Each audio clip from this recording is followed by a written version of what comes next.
இன்று இரவு முதல் மழைக்கான வாய்ப்புகள் இருக்கு. சென்னை, திருவள்ளூர், காஞ்சிபுரம், செங்கல்பட்டு, ராணிப்பேட்டை போன்ற மாவட்டங்களுக்கு கனமழைக்கான எச்சரிக்கை இன்றும் நாளையும் கொடுத்திருக்காங்க. ஜனவரி மாதத்துல அந்த கிழக்கு திசை காற்றின் வருகை என்பது அவ்வப்போது இருக்கும். கடல் பகுதி உள்ள செல்லும் போது சூறைக்காற்றின் வேகமும் அதே போல கொந்தளிப்பும் அதிகமா இருக்கும். யாழ்ப்பாணம் மற்றும் அதனை ஒட்டிருக்கக்கூடிய கிளிநொச்சி, திரிகோணமலை போன்ற பகுதிகளில் இன்றைய தினம் கனமழை பொழிவை நம்ம எதிர்பார்க்கலாம்.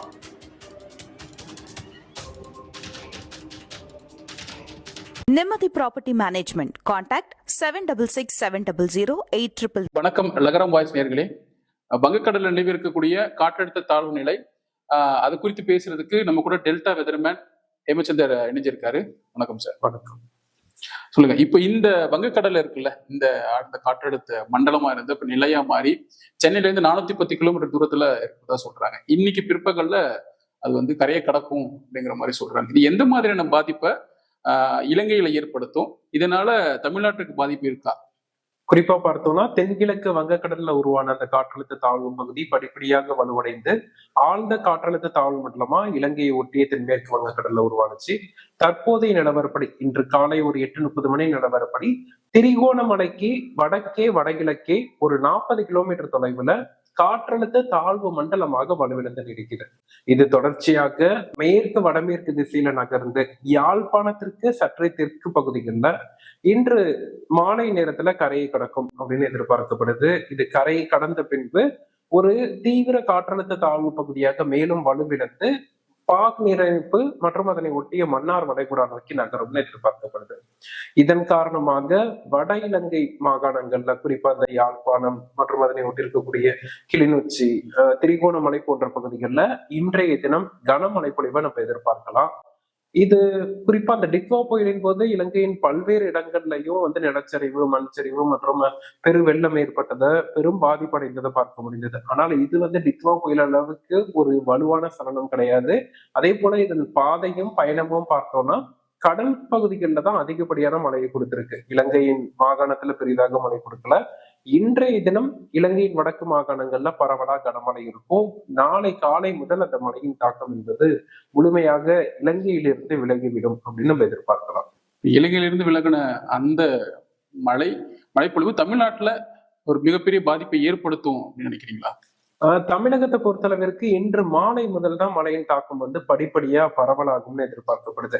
குறிப்பா இலங்கையில கரையை கடந்து அது தமிழக கடற்கரை நோக்கி நகரும் போது தமிழகத்தின் காவிரி டெல்டா மாவட்டங்களான கடலூர், மயிலாடுதுறை, காரைக்கால், நாகப்பட்டினம், திருவாரூர், தஞ்சாவூர் உள்ளிட்ட மாவட்டங்கள்ல இன்று மாலை தொடங்கி ஜனவரி 12ஆம் தேதி இரவு வரைக்கும், அதாவது திங்கட்கிழமை இரவு வரைக்குமே விட்டு விட்டு கனமழையை நம்ம எதிர்பார்க்கலாம்.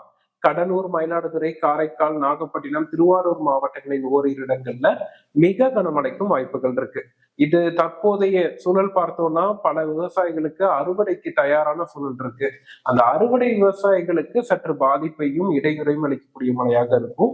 அறுவடை இல்லாத இளம் பயிர்கள் இருக்கக்கூடிய விவசாயிகள், பிற தற்போது கதிர் பறியும் சூழல்ல இருக்கக்கூடிய விவசாயிகளுக்கு இது பெரும் பாதிப்பை ஏற்படுத்தாது. ஆனால் தற்போதைய நிலையில விவசாயிகள் சற்று எச்சரிக்கையாக இருக்கணும். காவிரி டெல்டா மாவட்டங்கள் மட்டுமின்றி சென்னை உள்ளிட்ட வடகடலோர மாவட்டங்கள், சென்னை, திருவள்ளூர், காஞ்சிபுரம், செங்கல்பட்டு, புதுச்சேரி, விழுப்புரம் போன்ற மாவட்டங்கள்லையுமே இன்று இரவு தொடங்கி ஜனவரி 12ஆம் தேதி வரைக்கும் விட்டு விட்டு மழை பதிவாவதற்கும் ஒரு சில இடங்கள்ல கனமழை பதிவாவதற்கும் வாய்ப்புகள் இருக்கு. ஒட்டுமொத்தமாவே இந்த காற்றழுத்த தாழ்வு மண்டலம் இலங்கையின் கரையை கடந்து ஒரு தீவிர காற்றழுத்த தாழ்வு பகுதியா தமிழக கடற்கரை நோக்கி நகரும் போது தமிழகத்தில் ஒரு மழை வானிலையை திரும்பி கொண்டு வரும் அப்படின்னு நம்ம எதிர்பார்க்கலாம். நேற்று முதலே மேகமூட்டமான சூழல் காணப்படுது.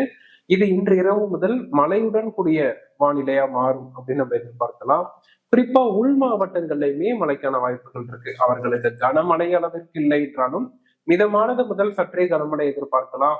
இந்த தாழ்வு பகுதி மேலும் வலுவிழக்கும் போது தென் மாவட்டங்கள்லயும் மேற்கு தொடர்ச்சி மலையோர மாவட்டங்கள்லயும் ஜனவரி 11, 12 ஆகிய தேதிகள்ல கனமழைக்கான வாய்ப்புகள் இருக்கு. குறிப்பா இந்த நீலகிரி, கோயம்புத்தூர், தென்காசி, தேனி, கன்னியாகுமரி போன்ற மாவட்டங்களில் மேற்கு தொடர்ச்சி மலைப்பகுதிகளில் கனமழை பதிவாகி ஜனவரி 12, 13 தேதிகளில் குற்றால அருவிகள்ல எல்லாம் நீர்ப்பெருக்கு ஏற்பதற்கும் வாய்ப்புகள் இருக்கு. பொதுவா இந்த ஜனவரி மாதங்கள்ல மழைங்கிறது ரொம்ப அரிதான ஒரு விஷயம்தான். ஆனா இந்த வருஷம் இந்த இந்த மழை வந்து ஒரு ஒரு மிகப்பெரிய கேள்வி எழுப்பி இருக்கு. ஒரு கால வானிலை மாற்றமா என்ன அப்படிங்கிற குழப்பம் இருக்கு. இதை பத்தி என்ன சொல்றீங்க? இல்ல, குறிப்பா பார்த்தோம்னா கடந்த ஒரு 6 ஆண்டுகள்ல 2020ஆம் ஆண்டு முதலே இந்த ஜனவரி மாதத்துல நீடித்த வடகிழக்கு பருவமழையும், ஜனவரி மாதத்துல அறுவடை காலங்கள்ல மழைப்பொழிவு பதிவாவதும் இயல்பாகிட்டு இருக்கு. இதற்கான முக்கிய காரணம் என்னன்னா இந்த லானினா என்ற அமைப்பு தான். இந்த லானினா அமைப்பின் காரணமா ஜனவரி மாதத்துல அந்த கிழக்கு திசை காற்றின் வருகை என்பது அவ்வப்போது இருக்கும். இதன் காரணமா தான் கடந்த ஒரு 4-5 வருடங்களாகவே மழை பதிவானதை பார்க்க முடிஞ்சிச்சு. இந்த வருடமும் நம்ம பார்த்தோம்னா புத்தாண்டு கொண்டாட்டத்தின் போதே சென்னையில கனமழை பதிவானுச்சு. புத்தாண்டிற்கு மறுநாள் ஜனவரி 2ஆம் தேதி நீலகிரி மாவட்டம் குன்னூர்ல எல்லாம் மண்சரிவு ஏற்பட்டதையும், குற்றாலத்துல வெள்ளப்பெருக்கு ஏற்பட்டதையும் பார்க்க முடிந்தது.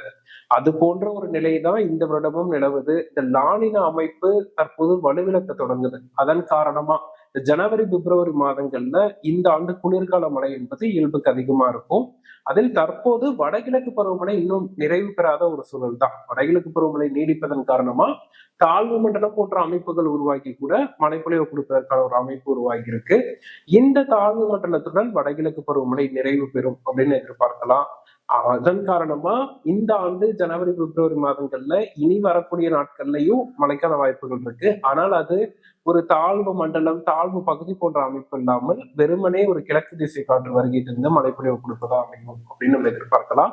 தற்போதைய சூழல்ல பார்த்தோம்னா இந்த சுற்று மழைப்பொழிவு இன்று மாலை தொடங்கக்கூடிய மழைப்பொழிவு ஜனவரி 12ஆம் தேதி இரவுடன் நிறைவு பெறும் அப்படின்னு எதிர்பார்க்கலாம். சோ பொங்கல் பண்டிகைக்கு முன்னதாக இந்த மழை விலகிவிடும் அப்படிங்கிற ஒரு நிலைதான் இருக்கு. இப்போ இந்த சென்னை பொறுத்த வரைக்கும் நமக்கு வந்து எந்த மாதிரியான வானிலை இருக்கும்? இந்த மாதிரி வானிலைக்கு நாங்க சென்னையில இருக்கக்கூடிய மக்கள் தயாராகலாம்? சென்னையை பொறுத்தளவுக்கு சென்னை மற்றும் புறநகர் மாவட்டங்கள்ல நேற்று முதலே வானம் மேகமூட்டத்துடன் காணப்படுது. இன்று இரவு முதல் மழைக்கான வாய்ப்புகள் இருக்கு.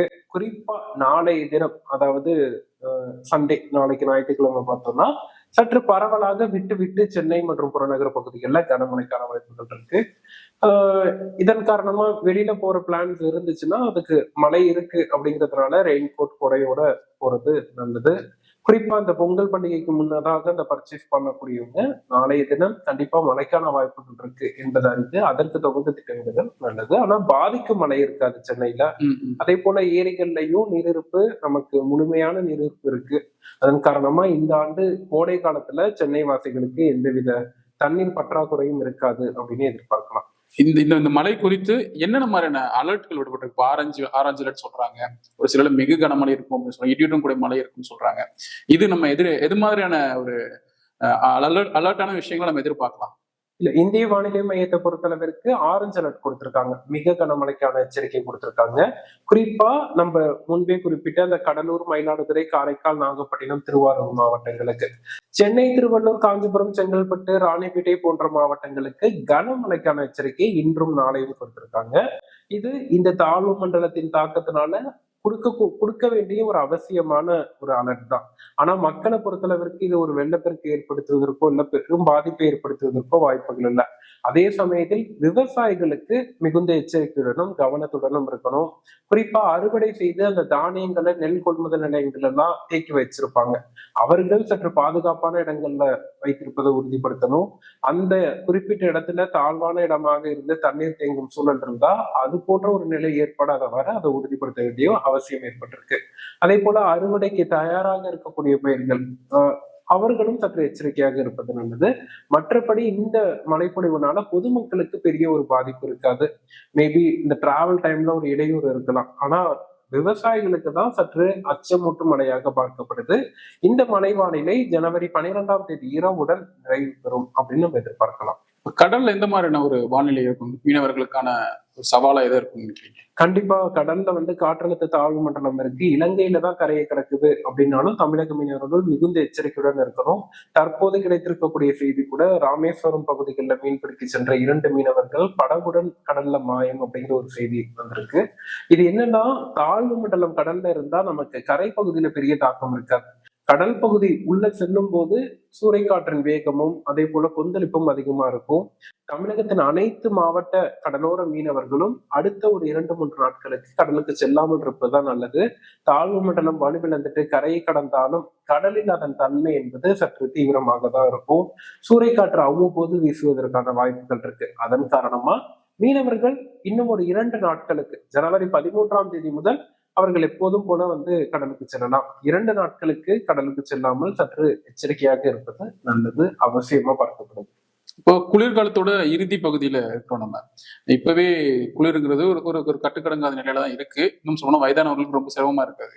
இந்த மழை அந்த குளிரை இன்னும் அதிகப்படுத்துமா? அந்த மாதிரி சூழல் என்னவா இருக்கும்? இப்ப நமக்கு இந்த மழை வானிலை தொடங்கியது முதலே குளிர் சற்று குறைந்திருக்கு. இந்த சூழல் அடுத்த ஒரு 2-3 நாட்களுக்கு நீடிக்கும். மீண்டும் பொங்கல் பண்டிகையுடன் அந்த பனிப்பொழிவும் இரவு நேர குளிரும் தீவிரமடைய இருக்கு.